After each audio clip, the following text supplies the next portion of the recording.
So this is the all new OnePlus 9R without Hasselblad branding.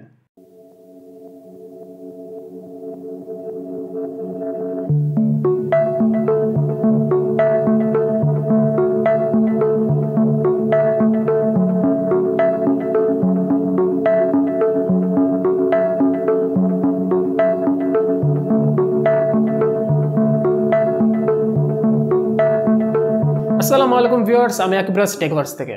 তো আজকে আমার হাতে আছে OnePlus 9R। তাদের OnePlus 9 ফ্যামিলির আরও একজন সদস্য, যেটাকে আমরা বলতে পারি সবার ছোট একজন সদস্য প্রাইস এবং স্পেসিফিকেশনের দিক থেকে যদি চিন্তা করি। তো ফোনটি ইন্ডিয়াতে অফিসিয়ালভাবে লঞ্চ করা হয়েছে 39,999 রুপিতে এবং বাংলাদেশে আনঅফিসিয়ালভাবে আমাদের আজকের স্পন্সর ইমন্স গ্যাজেট পয়েন্টে আপনারা ফোনটিকে পেয়ে যাবেন 45-46 হাজার টাকার আশেপাশে। যেহেতু আনঅফিসিয়াল ফোন তাই প্রাইসিংটাও আপ ডাউনের মধ্যেই থাকে। সো অ্যাকচুয়াল প্রাইসটি জানতে হলে অবশ্যই ইমন্স গ্যাজেট পয়েন্টের ফেসবুক পেজ এবং গ্রুপে জয়েন থাকবেন, অথবা বসুন্ধরা সিটির শপিং কমপ্লেক্সের লেভেল 6-এ থাকা তাদের ফিজিক্যাল শপটিতে ভিজিট করে আসবেন, যার সকল ইনফরমেশন দেওয়া থাকবে ডেসক্রিপশন বক্সে। ফোনটির ফুল ইনফরমেশন বা স্পেসিফিকেশনস কিন্তু ডেসক্রিপশন বক্সে দেওয়া থাকবে, আপনারা অবশ্যই চেক করে নেবেন। তো এখন আমরা যেটা একটু স্পেসিফিকভাবে জানবো সেটা হচ্ছে OnePlus তাদের এই ডিভাইসটিতে কি ফিচার্স হিসেবে কোন ফিচারগুলোকে হাইলাইট করেছে। ফোনটিতে আপনারা পাচ্ছেন Snapdragon 870 প্রসেসর, যেটা Snapdragon 865 এর একটি আপডেটেড ভার্সন, 120 হার্টজের Fluid AMOLED display, watt charge 65 ওরফে 65 ওয়াটের একটি ফাস্ট চার্জিং সলিউশন এবং 48 মেগাপিক্সেলের কোয়াড ক্যামেরা সেটআপ। কিন্তু প্রথমে যে বিষয়টা সবার নজর কাড়বে সেটা হচ্ছে ফোনটার কালারটা। ম্যান, পুরো জোস একটা জিনিস, মানে আপনি হাতে না নিলে বুঝবেনই না এই জিনিসটা এত জোস। Mat finish, glass back, but উপরে কালারটা কমপ্লিটলি ম্যাট, কোনো রিফ্লেকশন নাই। কালার কোনো রিফ্লেকশন পড়লে আলো লাইট পড়লে সম্পূর্ণ ডিফিউজড হয়ে যাচ্ছে। এটাকে তারা নাম দিয়েছে কার্বন ব্ল্যাক। এই ফোনটার আরেকটা কালার আছে যেটা চেয়ে আমার কাছে এটা বেশি প্রিফারেবল মনে হয়েছে। ফোনটার কালারটা দেখে আমার সবার প্রথম যে ফোনটার নাম মনে আসছে সেটা হচ্ছে স্যামসাং গ্যালাক্সি S21 আলট্রা। সেই ফোনটাতে একদম সিমিলার একটা কালার কম্বিনেশন বা যে কালারটা দেওয়ার চেষ্টা করেছিল স্যামসাং, সেটা দেখে আমি মূলত এই কালারটার খুব বড় একটা ফ্যান হয়ে গেছি, যা এখন আমরা OnePlusও দেখতে পাচ্ছি, যা আমার কাছে পার্সোনালি খুবই ভালো লেগেছে। তো বেসিক্যালি আজকের রিভিউটি হচ্ছে ফোনটা আমি ইউজ করে কেমন মনে হলো। লাস্ট কিছুদিন যাবত ফোনটা আমি পার্সোনাল ডিভাইস হিসেবে ইউজ করে আসছি এবং আমার কাছে এক কথায় যদি বলি ফোনটা কেমন, আমি বলবো একটা ডেইলি ড্রাইভার স্মার্টফোন হিসেবে একদম পারফেক্ট বা নিয়ার পারফেক্ট। একটা ছোটোখাটো প্রবলেম রয়েছে যেটা ইগনোর করলে আমি বলতে পারি এটা অলমোস্ট সব ধরনের ইউজারদের পছন্দের তালিকায় খুব সহজে চলে আসবে। যেমন এই ফোনটার পারফরমেন্স সিম্পলি টপ নচ। হয়তোবা এই বাজেটে কিছুটা কম্পিটিশন রয়েছে, যদি আমি K40 Pro এর কথা বলি সেটার দাম এটার দাম হয়তোবা কাছাকাছি হবে, তখন কিন্তু সেখানে পাবেন 888, এটাতে পাচ্ছেন Snapdragon 870। বাট ওটা বাদ দিয়ে চিন্তা করলে আমি বলি স্টিল 870 বেশ ক্যাপাবল একটা সিপিইউ। স্টিল নাও আমি এখনও বলবো এটা একটা ফ্ল্যাগশিপ SoC। সো আপনারা পারফরমেন্স না তেমন কোনো সমস্যাতেই পড়বেন না। আরও আছে এটাতে 120 হার্টজ রিফ্রেশ রেটের একটা ডিসপ্লে এবং 240 হার্টজের টাচ স্যাম্পলিং রেট। দুটো মিলে ফোনটা থেকে আমি খুবই স্মুথ এবং ফ্লুয়েন্ট একটা এক্সপিরিয়েন্স পেয়েছি, যেটার অনেকটাই ক্রেডিট দেওয়া উচিত সফটওয়্যারটাকেও, এটার OxygenOS-টাকে। OxygenOS নিয়ে একটু পরে বলছি, তার আগে ফোনটি ডুয়াল স্টেরিও স্পিকার নিয়ে কিছু বলতে হয়। ফোনটার একটা স্পিকার এখানে ইয়ারপিসে, যেটা ডিরেক্ট আপনার ফেসের দিকে ফায়ার করবে এবং অপরটি নিচের দিকে, যেটা সাইডের দিকে ফায়ার করে। আর যেহেতু স্পিকার ইউনিট উপরেরটা ছোট নিচেরটা বড়, এই জন্য সাউন্ডের কিছুটা ইমব্যালেন্স রয়েছে। তবে আমার কাছে অ্যাজ এ ক্যাজুয়াল ইউজার আমার কাছে ব্যবহার করে স্পিকারটি খুবই ভালো লেগেছে। খুবই সুন্দর ওয়াইড স্টেজ একটা সাউন্ড প্রোভাইড করে, লাউডও রয়েছে, কিছুটা বেজের উপস্থিতি রয়েছে। সব কিছু মিলে আমার কাছে স্পিকারটা খুবই ভালো লেগেছে।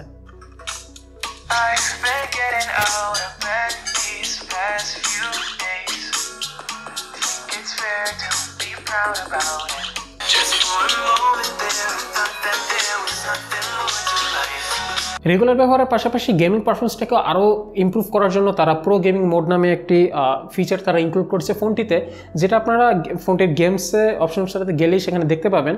তো প্রো গেমিং মোডটা যেটা বেসিক্যালি করে যে ফোনটার সম্পূর্ণ হর্স পাওয়ারটা সেটা সম্পূর্ণভাবে পুশ করে, যেন আপনি ফোনে বিন্দুমাত্র কোনো প্রকার ল্যাগ, স্টার্টিং গ্লিচ কিছুই দেখতে না পান। এই ফোনটাতে যখন আমি প্রো গেমিং মোডে আমি গেমস খেলছিলাম, ব্যাটারিটা খুব দ্রুত ড্রেন করছিল, মানে একদম রকেটের গতিতে ড্রেন করছিল, যেটা একটু ডিসঅ্যাপয়েন্টিং লেগেছে আমার কাছে। তবে যেহেতু 65 ওয়াটের ফাস্ট চার্জার পাচ্ছি, যেমন আমি যদি পাবজির সাথে মিলিয়ে বলি, পাবজিতে দুটো ম্যাচ খেলার পরেই দেখছিলাম চার্জ সিগনিফিকেন্টলি কমে গিয়েছে। সেও তখন যেটা আমি করছিলাম যে ফোনটাকে 5-10 মিনিটের জন্য রেস্ট দিচ্ছিলাম এবং সেই টাইমটাকে আমি চার্জে লাগিয়ে রেখেছিলাম। সো ফোনটা আমি 5-10 মিনিট পর একটা ব্রেক দিয়ে এসে আমি আবার দেখছি আমার ফোনটা খেলার জন্য যথেষ্ট চার্জ হয়ে গিয়েছে এবং আবার 2-3টা করে ম্যাচ খেলছি। সো এই ইউসেজটা আমার কাছে বেশ ভালোই লেগেছে। তবে ভালো ব্যাপার যে এই ফোনটিতে যখন আমি ফেসবুক ইউজ করছি বা ইউটিউব ইউজ করছি তখন আসলে অস্বাভাবিক ব্যাটারি ড্রেন মোটেও দেখতে পাইনি, বরঞ্চ আমি একদিন ফুললি নর্মাল ইউজ করছি। তো এই হচ্ছে স্ক্রিনশটটা দেখতে পাচ্ছেন। স্ক্রিন অন টাইম আমি মনে করি যে ভালোই পেয়েছি। 120 হার্টজ অ্যামোলেড ডিসপ্লে এবং 870 পারফরমেন্সটা যদি মিলাই তাহলে সো আমার মনে হয় এই ব্যাপারটা সবার কাছে নেগেটিভ মনে হবে না। তবে যদি আপনি এই ফোনটি নিয়ে খুব বেশি ট্রাভেল করেন সেক্ষেত্রে দেখা যাচ্ছে কিন্তু এটার যে চার্জারটা এত বড় জাম্বো বাটখারা আমার একটা চার্জার, এই জিনিসটা নিয়ে ক্যারি করাটা একটু ঝামেলা। এবং বক্সে দেওয়া 65 ওয়াটের চার্জারটি দিয়ে এই ফোনটাকে মানে অফিসিয়াল বলছে 0 থেকে বা 1 থেকে 100% চার্জ করতে মাত্র 40 মিনিট সময় লাগবে, যদিও আমার ইউসেজে 43 to 45 মিনিটসের মধ্যে 100% হয়ে যাচ্ছিল, হুইচ ইজ ক্রেজি ফাস্ট। পাশাপাশি আরও কি জিনিস অ্যাড করতে চাই সেটা হচ্ছে ফোনটাকে আমি আমার ব্যবহারে প্রতিদিনই আমি অটো ব্রাইটনেস মোডে চালিয়েছি। এই ফোনটিতে 8192 স্টেপস ব্রাইটনেস অ্যাডজাস্টমেন্ট দেওয়া হয়েছে, যেটা আসলে নতুন কিছু না, তবে আমার কাছে মনে হলো যেন তারা এই ফোনটিতে জিনিসটাকে আরেকটু রিফাইন করতে পেরেছে। তো চলে আসা যাক এবার ফোনটির ক্যামেরা সেকশনে। ফোনটিতে আপনারা পাচ্ছেন পেছনে কিন্তু 4টি ক্যামেরা। প্রাইমারি 48 মেগাপিক্সেলের IMX586 ক্যামেরা দেওয়া হয়েছে, ওয়াইড অ্যাঙ্গেলে দেওয়া হয়েছে 16 মেগাপিক্সেল IMX481 সেন্সর, যেটা এখানে 123 ডিগ্রি ওয়াইড হতে পারে। আরও পাচ্ছেন 5 মেগাপিক্সেলের macro camera, which is not good in my opinion. এটা হচ্ছে আমার মনে হয় K40, K30 Pro ওইগুলোতে যে 5 মেগাপিক্সেলের টেলিম্যাক্রো ক্যামেরা দেওয়া হয়েছে সেগুলো আরও বেটার। আর লাস্টলি পাচ্ছেন এটা 2 মেগাপিক্সেলের monochrome sensor for no reason. 48 megapixel camera সেন্সরগুলোর মধ্যে IMX586টা আমার বেশ পছন্দের একটি সেন্সর। 48 মেগাপিক্সেল হলো না 64 মেগাপিক্সেল হলো সেটা চিন্তা না করে আমাদের বরঞ্চ চিন্তা করা উচিত অ্যাকচুয়ালি এটা থেকে যে ছবিটা আউটপুট হচ্ছে সেটা কীরকম। তো প্রাইমারি ক্যামেরা হিসাবে এটা 48 মেগাপিক্সেল ক্যামেরা আমি আমার রেগুলার ব্যবহারে ইউজ করে আমি মোটামুটি সন্তুষ্ট হয়েছিলাম বলতে পারেন। আমার কাছে খারাপ তেমন কিছু মনে হয় না, দু একটা বিষয় বাদে। যেমন লো লাইটের কথা যদি বলি তাহলে এই ফোনটিতে যে ফ্রন্ট ক্যামেরাটা দেওয়া হয়েছে এবং আল্ট্রাওয়াইড ক্যামেরা যেটা দেওয়া হয়েছে সেটাতে মোটামুটি ভালোই নয়েজ এবং গ্রেন দেখতে পাওয়া যায়। যদিও আল্ট্রাওয়াইড অ্যাঙ্গেল ক্যামেরাটা সফটওয়্যার অ্যালগোরিদমের মাধ্যমে মোটামুটি ভালো একটি রেজাল্ট দিতে পারে, তবে ফ্রন্ট ক্যামেরা আমি খেয়াল করলাম যে ছবিগুলোতে স্টিল নয়েজ দেখতে পাওয়া যাচ্ছে। তবে এই জিনিসটা আরও খারাপ হয়ে দাঁড়ায় যখন আমি দেখতে পাচ্ছি ডেলাইটে ফ্রন্ট ক্যামেরাতে প্রচুর পরিমাণে নয়েজ এবং গ্রেন। এই জিনিসটা দেখার পর আমি মোটামুটি হতাশই হয়েছে বলতে পারেন এটার ফ্রন্ট ক্যামেরার এক্সপিরিয়েন্স থেকে। তো ফ্রন্ট ক্যামেরাটা ভালো না লাগলো, ব্যাক ক্যামেরাটা আমার কাছে বেশ ভালোই মনে হয়েছে। অনেকে হয়তো বলতে পারেন ভাই 46,000 টাকার প্রাইস সেগমেন্টে IMX586 এটা কোনো কথা হইলো, বাট আমার মনে হয় OnePlus সফটওয়্যার অ্যালগোরিদমের মাধ্যমে এই সেন্সরটা থেকে আরও বেটার আউটপুট দেওয়ার চেষ্টা করেছে এবং তারা আমি বলবো সাফল্য পেয়েছে। আমি দেখতে পাচ্ছিলাম আমার রেগুলার ছবিগুলোতে কালার রিপ্রেজেন্টেশনটা খুবই সুন্দর ছিল এবং হোয়াইট ব্যালেন্সটা একটু ইনঅ্যাকুরেট টু বি অনেস্ট, বাট আমার কাছে খুব একটা খারাপ লাগে নাই। আউট অফ দ্য ক্লিক আমি মনে করছিলাম যেন আমার এই ছবিগুলো খুব সহজেই সোশ্যাল মিডিয়াতে আপলোড করা যাবে, তো সেই দিক থেকে চিন্তা করে আমার কাছে তেমন একটা খারাপ লাগে নাই। শার্পনেস ডিটেলস বেশ ভালোই পেয়েছি। তবে স্কিন টোন পেলে যেটা খেয়াল করলাম যে এই সফটওয়্যারটা কিছুটা নাড়াচাড়া করে ছবিগুলোতে। স্কিন টোনটা 100% অ্যাকুরেট ছিল না, বরঞ্চ কালো মানুষকে একটু সাদা করে ফেলছিল বা একটু হলুদ করে ফেলছিল, বাট খারাপ দেখতে হয় না মোটেও। আর পাশাপাশি সব থেকে প্রেজ করার মতো একটা বিষয় ছিল এটার নাইটস্কেপ 2.0। আমার কাছে মনে হচ্ছে OnePlus তাদের এই নাইটস্কেপ বা লো লাইট ফটোগ্রাফিটাকে আরেকটু ইমপ্রুভ করতে পেরেছে। আমি দেখতে পাচ্ছিলাম যে খুব সুন্দর লো লাইট পিকচার আসছিল। তবে এই ফোনটাতে যে ডেডিকেটেড নাইটস্কেপ মোডটা দেওয়া আছে সেইটাতে ক্লিক করে যখন আমি ছবি তুলছিলাম দেখছিলাম বেশিরভাগ ক্ষেত্রে ছবিগুলো ওয়ার্ম হয়ে যাচ্ছে।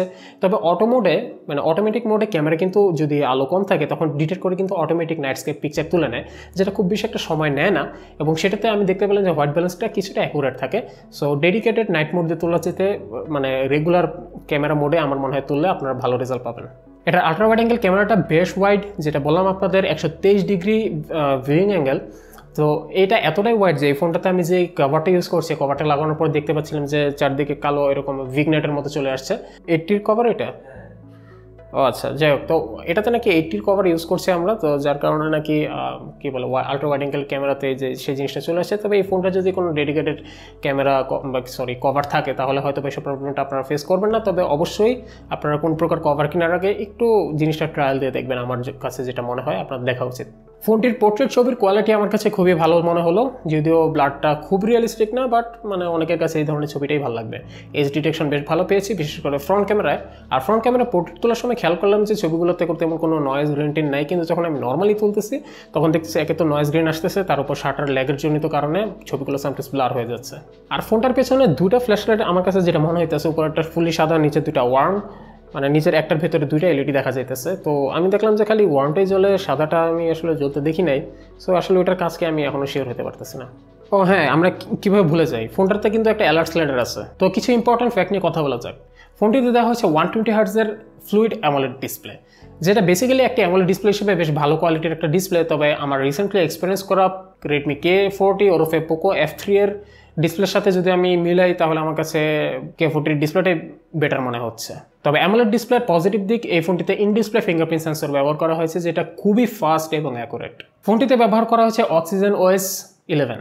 তো এই সফটওয়্যারটি মোটামুটি ফ্যান ফেভারিট একটি সফটওয়্যার। তবে রিসেন্টলি অনেকেই বলে ফোন হ্যাং হয়ে যায়, স্লো হয়ে যায়, অটো অফ হয়ে যায়, অটো অন হয়ে যায়, অনেক ঝামেলা, অনেক বাগস, হ্যান ত্যান। বাট আমি আমার OnePlus 9 ইউজ করলাম, OnePlus 9R ইউজ করলাম, আমি কোনোটাতে কোনো বাগ ভালো করে উপস্থিতি পাইনি টু বি অনেস্ট।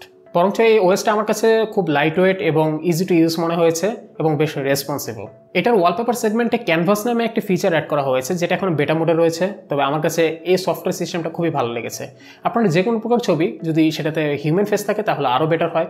সেই ধরনের ছবিগুলোকে যদি আপনারা অ্যাপ্লাই করেন ক্যানভাসের মাধ্যমে, মানুষের মুখ পেলে সেগুলোতে এক প্রকার আউটলাইন করে রাখে, যেটা আপনারা এরকম এই যে এরকম আউটলাইন দেখতে পাবেন। তারপর যখন আপনি চাপ দিবেন, খুব সুন্দর একটা অ্যানিমেশন হয়ে রিয়েল পিকচারটা উঠে আসে।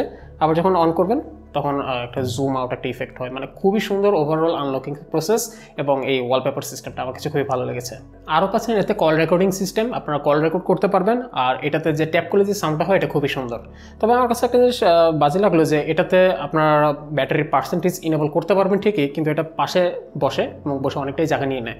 আমার মতে তারা যেহেতু ব্যাটারির আইকনটা চেঞ্জ করার অপশন দিয়েছে, গোল রাখতে পারবেন, পোর্ট্রেট রাখতে পারবেন, তো এগুলোর ভেতরে যদি পার্সেন্টেজ নাম্বারটা দেওয়া যেত তাহলে আমার মনে হয় ভালোই হতো।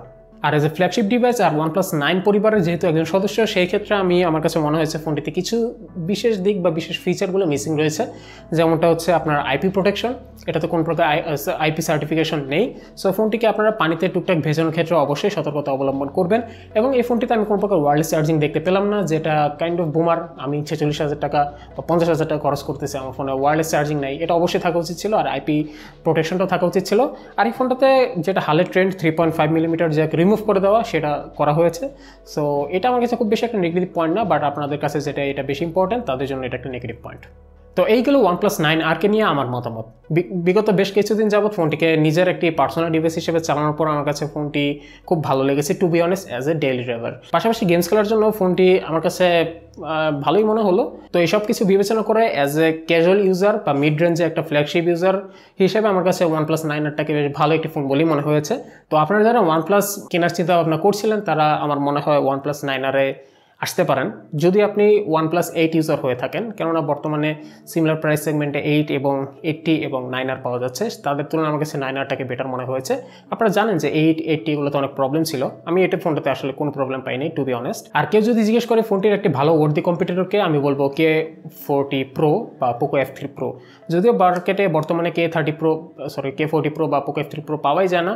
যদি এরও কম বাজেট আপনার কম হয়, তাহলে K40 বা পোকো F3টা আপনার জন্য ভালো একটি সলিউশন হতে পারে। তবে আমি মনে করি ফোনটার দাম যদি 40,000-এ থাকতো, তাহলে একদম পারফেক্ট একটা ফ্ল্যাগশিপ কিলার হতে পারতো। তো এই তো আজকের মতো এখানেই, সামনে ভিডিওতে অন্য কোনো স্মার্টফোন নিয়ে হাজির হয়ে যাব। সবাই ভালো থাকবেন, সুস্থ থাকবেন। ভিডিওটি ভালো লেগে থাকলে লাইক দেবেন, কমেন্ট করবেন, শেয়ার করবেন। আসসালামু আলাইকুম।